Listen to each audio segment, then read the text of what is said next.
মানে আমি তোমায় সকাল সকাল কোন অলক্ষণে কথা বললাম রানী? আমি তো কিছুই বুঝতে পারছি না। বললেন না, অলক্ষণে কথা বললেন না। ভুলে যাবেন না, আমি আপনার রানী, এই কৃষ্ণনগরের রানী। আমি তো তোমায় একটু কোনো কথা নয়, হ্যাঁ? নিজের কাজ নিজে করুন, বুঝলেন? অন্দরমহলে আমার অনেক কাজ আছে। নিজের কাজ নিজে করব? আমি তোমার স্বামী, আমি তোমার কাছে এইটুকু আবদার করতে পারি না? হ্যাঁ,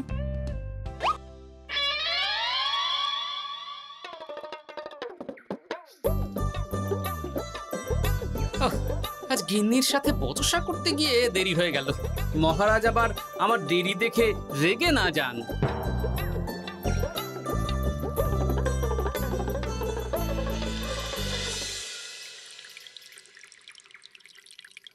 হ্যাঁ, তুমি কথাটা খুব একটা মন্দ বলনি মন্ত্রী। এতে রাজ্যবাসীরও উপকার হবে আর রাজকোষেরও খুব একটা চাপ পড়বে না। তাহলে মহারাজ সব ঘরে ঘরে এই বার্তা পৌঁছে দিই। কি এত বড় সাহস তোমার? আমার মুখে মুখে কথা বলছো? যাও, বেরিয়ে যাও বলছি আমার চোখের সামনে থেকে। তোমায় আর দেখতে চাই না।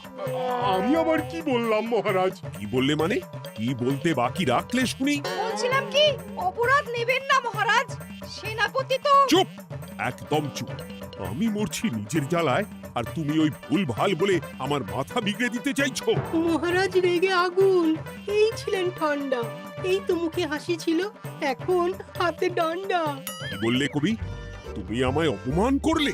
যাও, এক্ষুনি তোমরা সবাই দূর হয়ে যাও আমার সামনে থেকে। কাউকে চাই না আমি। এই মুহূর্তে রাজসভা আমি শূন্য দেখতে চাই, না হলে আজ সব কটা গর্দান নেব আমি। যাও বলছি।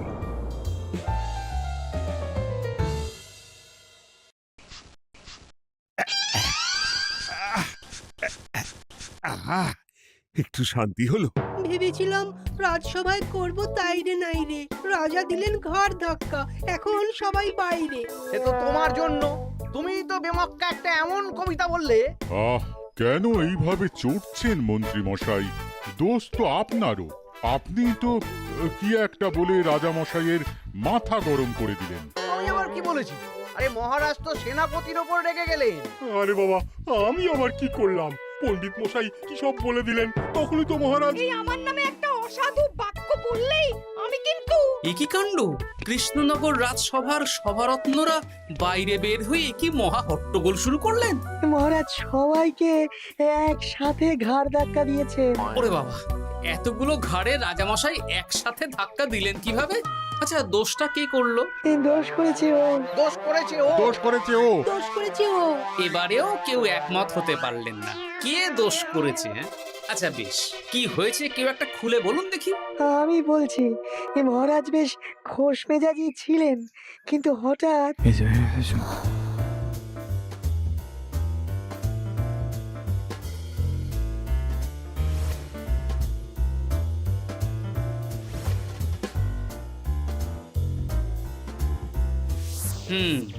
এই কাণ্ড!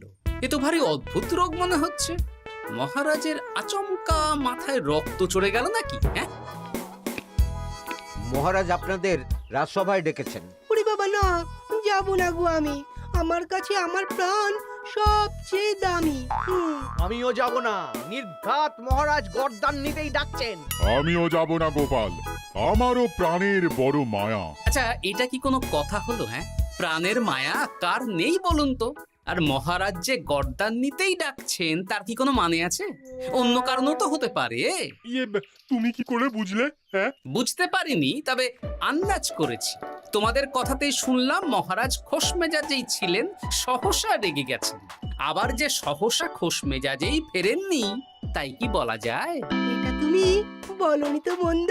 চলো সবে ফিরিয়ে আনি রাজসভার ছন্দ। আরে গোপাল, এসো এসো এসো। তা এত দেরি করলে কেন? বাকিরা কোথায়? তারা আসছেন মহারাজ। আপনি তাদের ডেকেছেন, তাদের ঘাড়ে কটা মাথা যে তারা আসবেন না। কিন্তু মহারাজ, আমি অন্য কথা ভাবছি। কি কথা গোপাল? আপনি নাকি সভায় আজ হঠাৎ সবার উপরে রেগে গিয়ে তাদের সভা থেকে বের করে দিয়েছেন মহারাজ। এ কি সত্যি মহারাজ? আরে না না গোপাল, মোটেও না। বলতে পারো আমি সবার সাথে একযোগে একটা রসিকতা করছিলাম। আমি দেখছিলাম সবাই আমার রসিকতা কেমন বুঝতে পারে। তাই নাকি? আসলে তুমি ছিলে না বলেই এরা কেউ আমার রসিকতা ধরতে পারেনি। এ কি সত্যি মহারাজ? আপনি সত্যি আমাদের উপর কোনো রাগ করেননি? হুম, এ কি এই সব কিছুই আপনার রসিকতা ছিল? ও মা, তাই নাকি মহারাজ? এই যে আপনি শুনিয়ে দিলেন কথা কড়া কড়া, সবকিছুই ছিল আসলে নিছক মজা করা। আহ, আবার যত সব বাজে বকছো তোমরা। এত কথা কেন? তোমরা কেউ আসলে মহারাজ কৃষ্ণচন্দ্রের রাজসভার যোগ্য নও। যাও যাও, দূর হয়ে যাও। কিন্তু মহারাজ, এই যে আপনি বললেন। আহ, তুমি সবার আগে যাও তো। তুমি হলে সব নষ্টের গোড়া। যাও বলছি, আমার আর ভালো লাগছে না। যাও। জব বাবা।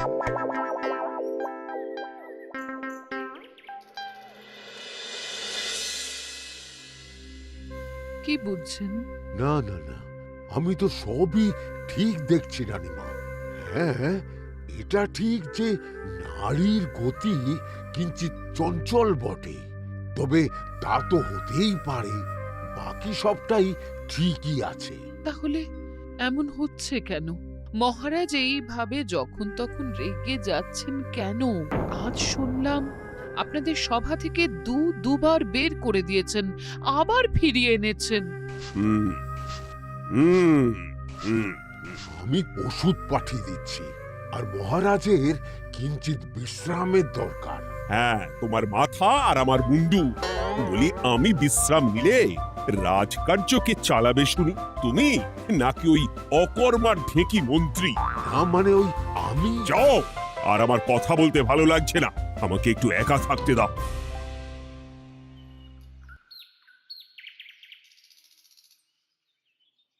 ব্যাপারটা কি বুঝলে গোপাল? রাজবৈদ্য তো মহারাজকে দেখতে রাজবাড়িতে গেছেন। কি মনে হয়? গতকালও আমি যখন বাগানে গেলাম,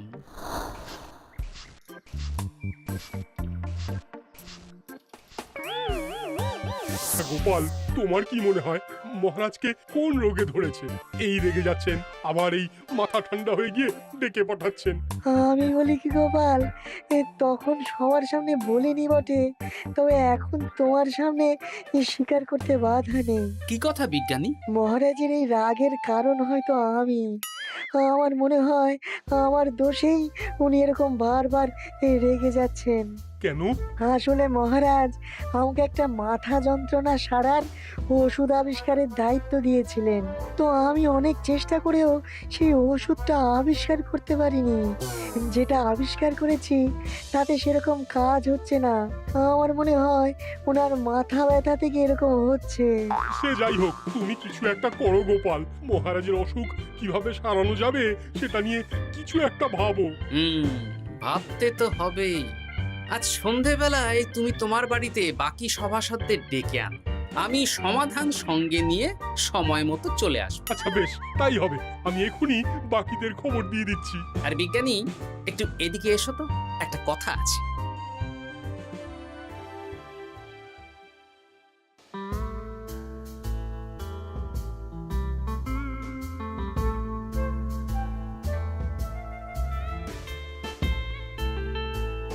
গো, বলি এইভাবে ঘুরলে কি মহারাজের ব্যামো সেরে যাবে? তা সারবে না।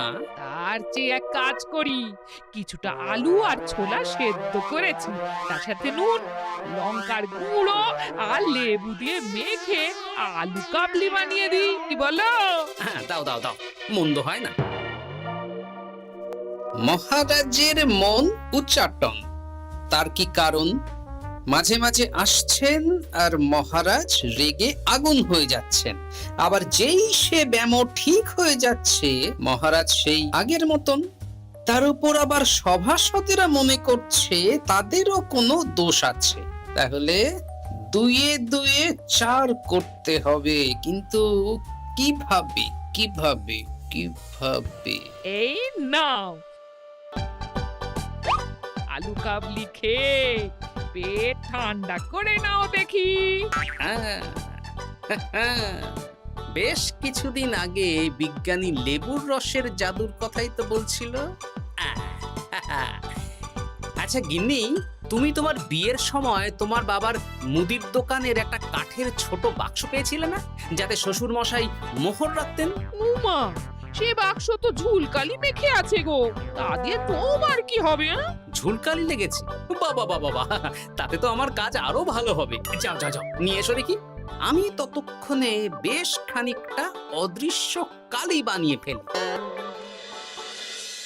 না না, আমি তো বলছি মহারাজের কোনো রোগ নেই, সামান্য উদ্বেগ ছাড়া আর কোনো সমস্যাই নেই মহারাজের। তাহলে মহারাজ আমাদের এই তুর্কি নাচন কেন নাচাচ্ছেন শুনি, মস্করা করে? তাই তো উত্তর জানা চাই তো। আর এই যে এত জরুরি তলব পাঠিয়ে গোপাল আমাদের ডেকে পাঠালো, তার তো টিকিরও দেখা নেই। গোপাল কি করবে শুনি? যে রোগ আদপেই নেই সেই রোগ কিনা ওই গোপাল ছাড়াবে? আমার তো বিশ্বাসই হয় না। বিশ্বাসে মিলায় বস্তু, তর্কে বহু দূর, তাই না মন্ত্রী মশাই? পেলে গোপাল, মহারাজের রোগ সারাবার কোনো উপায় পেলে? আচ্ছা গোপাল, রাজবৈদ্য বলেছেন মহারাজের কোনোই অসুখ নেই, তা তুমি কি সারাবে শুনি? হ্যাঁ, রোগ হয়তো রাজবৈদ্য মশাই ধরতে পারেননি, কিন্তু কিছু তো আছেই যার জন্য মহারাজ এমন আচরণ করছেন, তাই না? তা তুমি বলো না মহারাজ এমন কেন করছেন, আর কি তার সমাধান? এক এক করে বলি। আমি ভেবে দেখলাম এর জন্য আমরাই দায়ী। বলো কি? আমরা সবাই কোনো না কোনো সময়ই মহারাজের রাগের কারণ হয়েছি, তাকে আঘাত দিয়েছি, বিষণ্ণ করেছি। ইচ্ছে করে করিনি হয়তো, কিন্তু করেছি। আর মহারাজ সেই সব কথা বুকে চাপা দিয়ে রেখেছেন। তুমি বলতে চাইছো অতীতে সেই সব ভুলের কারণেই মহারাজ এমন করছেন? আমার তো তাই মনে হয় সেনাপতি। আচ্ছা আচ্ছা, তর্কের খাতিরে যদি তাই ধরে নি, তাহলে এখন আমাদের কি করণীয়? আমরা তো কাল যন্ত্রে চেপে অতীতে ফিরে যেতে পারবো না যে সেই সব ভুলগুলো শুধরে দেব। তা হয়তো হবে না, কিন্তু কিংকর্তব্য বিমূঢ় বাবার আদেশ যদি মানি, তাহলে এই সমস্যার সমাধান সম্ভব মন্ত্রী মশাই। কি বললে? ত্রিকালজ্ঞ বাবা কিংকর্তব্য বিমূঢ়, সে আবার কি গোপাল? আছেন একজন জ্ঞানী ব্যক্তি, আমার খুব পরিচিত। তার দেওয়া একটা উপদেশ আমার জানা আছে। আমার বিশ্বাস তাতে মহারাজের এই সমস্যার সমাধান হয়ে যাবে। কি করে শুনি? এই কালি হলো অদৃশ্য কালি। কলম দিয়ে অদৃশ্য কালিতে কাগজের উপর লিখতে হবে। কি লিখতে হবে? লিখতে হবে যে মহারাজের সাথে অতি সাম্প্রতিক কালে আমরা যা যা অন্যায় করেছি তাই লিখতে হবে।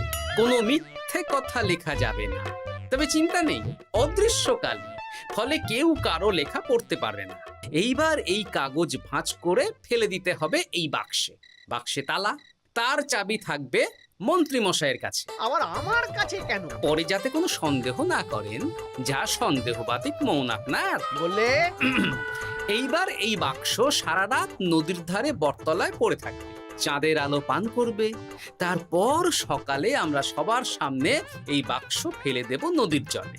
সবার অন্যায় সারা রাত চাঁদের আলো পান করে শুদ্ধ হয়ে ভেসে যাবে নদীর জলে। ব্যাস ব্যাস, আমরা সবাই পাপ মুক্ত হয়ে যাব। একদম সবাই শুদ্ধ হয়ে যাব, আর মহারাজের ব্যায়ামও সেরে যাবে। কিন্তু তুমি কোনো চালাকি করছো না তো গোপাল? অদৃশ্য কালিতে লেখার সাথে আমি আর কোন চালাকি করব মন্ত্রী মশাই? দেখুন, আমি একটা কাগজে লিখছি। কি কিছু বোঝা যাচ্ছে? সত্যি তো কিছু বোঝা যাচ্ছে না যে আদৌ কিছু লেখা হয়েছে কি হয়নি। তাহলে লেখা শুরু করা যাক। এক এক করে লিখুন আর কাগজ ভাঁজ করে বাক্সে ভরে দিন। আর হ্যাঁ, একদম মিথ্যে কথা লিখবেন না, তাহলে কিন্তু লেখাগুলো অদৃশ্য থাকবে না, ফুটে উঠবে। আচ্ছা গোপাল, বুঝেছি। কলম কালি মন, লেখে 3 জন। মিথ্যে কথা লিখে দিলেই ঘটবে অঘটন। আমি বাক্সটা নদীর পাড়ে সঠিক জায়গায় রেখে আসব। তারপর কাল সকালে সবাই মিলে এই বাক্স ফেলে দেব নদীর জলে। ঠিক আছে?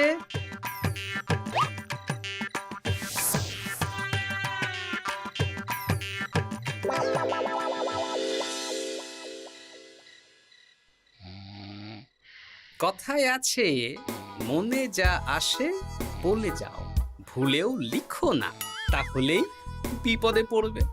এদিকে কেমন সবাই নিজের নিজের দোষ লিখে বাক্সে ফেলে দিয়েছে। ভাগ্যিস আমি সবার লেখা কাগজগুলো রাতের অন্ধকারে বের করে আনলাম।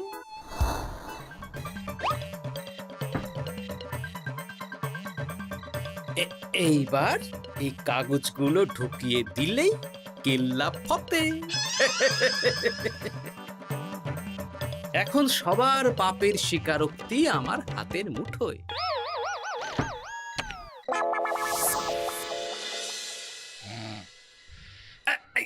আরে, ও মা গো, ও বাবা গো, অগিনি বলি, নাক ডেকে তো ঘুমোচ্ছ, আর পিঠটা একটু চুলকিয়ে দাও দেখি। ধুত্তারি, এই জন্যই তো মাথাটা যায় গরম হয়ে। আরে, এই সহজ ব্যাপারটাই তো আমি বুঝতে পারিনি। মহারাজের অসুখ তাহলে এই। যাক, এই রাতের বেলাতেই একসাথে একটা ঢিল পেয়ে গেছি। এক ঢিলে মারবো 2 পাখি। রাজার অসুখও সারবে, আবার সব কটা পাজি শায়েস্তাও হবে।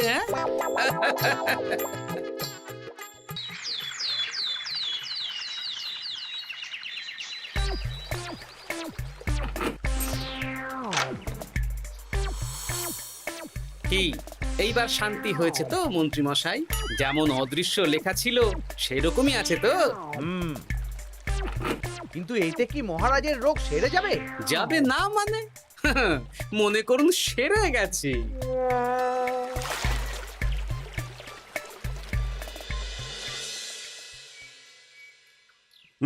তাহলে আজকে সভার কাজ শুরু করা যাক। ক্ষমা করবেন মহারাজ, সবার কাজ শুরু করার আগে একটা দরকারি কাজ আগে করা দরকার। না হলে আবার কখন আপনি আমাদের কারো উপর রেগে যাবেন আর আমাদের সভা থেকে তাড়িয়ে দেবেন তার তো ঠিক নেই, তাই না? গোপাল, আর বিরক্ত করো না। আমার এত সাহস নেই মহারাজ যে আমি আপনাকে বিরক্ত করব। আমি তো জানি নিজের পিঠ যখন নিজে চুলকোনো যায় না, আর কেউ থাকে না সেই পিঠ চুলকিয়ে দেবার মতো, তখন কিরকম বিরক্তি জেগে ওঠে, তাই না মহারাজ? এ কি গোপাল, তুমি এত কিছু কি করে জানো? জানাই তো আমার কাজ মহারাজ। আর এও জানি যে আপনার এই বিরক্তির পেছনে সভাসদগণের ভূমিকা ঠিক কি। তার মধ্যে তুমিও আছো গোপাল, তাই না? আছি, পুরো মাত্রায় আছি মহারাজ। তবে হ্যাঁ, আমি কিন্তু তাই বলে রাজকোষের হিসেবে গোলমাল করে মহারাজের কোপের কারণ হইনি মন্ত্রী মশাই। এটা কি গোপাল আন্দাজে বলছে? না হলে কাল অদৃশ্য কালিতে আমি কি লিখেছি সেটা জানলো কি করে? আমি যা লিখেছি সেটাও কি গোপাল পড়ে ফেলেছে নাকি? যাকে পড়লেই বাকি, সব লেখা তো ওই নদীর জলে ভেসে গেছে। আমি যে লিখেছি তার প্রমাণ কি? তবে আর চিন্তা নেই মহারাজ, সমস্যার সমাধান হয়ে গেছে। এখন থেকে আপনি যতক্ষণ রাজসভায় থাকবেন, প্রথমে মন্ত্রী মশাই, তারপর পণ্ডিত মশাই, আর তারপর রাজবৈদ্য পালা করে আপনার পিঠ চুলকে দেবে। কেন আমি কেন চুলকে দেব? না দিলে যে আপনার কপালে অনেক বড় শাস্তি ঝুলছে মন্ত্রী মশাই। রাজকোষে যে জালিয়াতি আপনি করেছেন তার স্বীকারোক্তি আমি হাজির করব যে মহারাজের সামনে।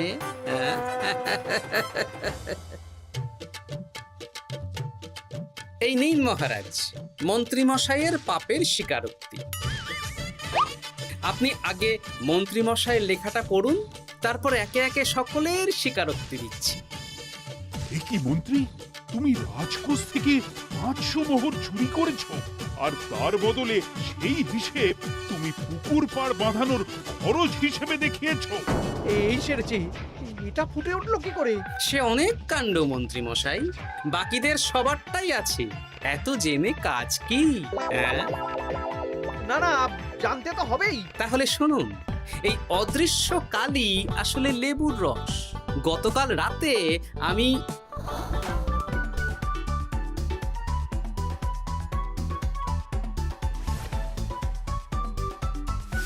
এবার লেবুর রসে অদৃশ্য লেখা কেন বা কিভাবে ফুটে উঠলো সেটা বিজ্ঞানী বোঝাবে।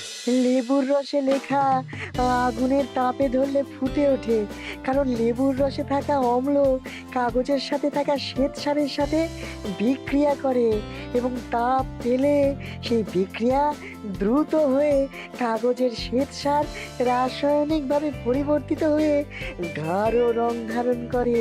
অনেক দিন আগে বিজ্ঞানীর কাছে ব্যাপারটা জেনেছিলাম, আজ কাজে করে দেখালাম। এবার মন্ত্রী মশাই দেখুন, মহারাজের সেবা করা ভালো না তার বদলে চাবুক খাওয়া ভালো?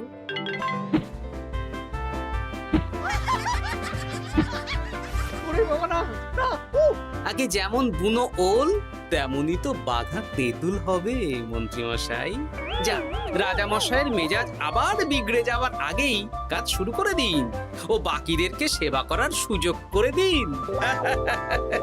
আজ থেকে ভুল হলে শুধরে নেব ভুলকে। মন্ত্রীমশাই মহারাজের পিঠ দেবে চুলকে।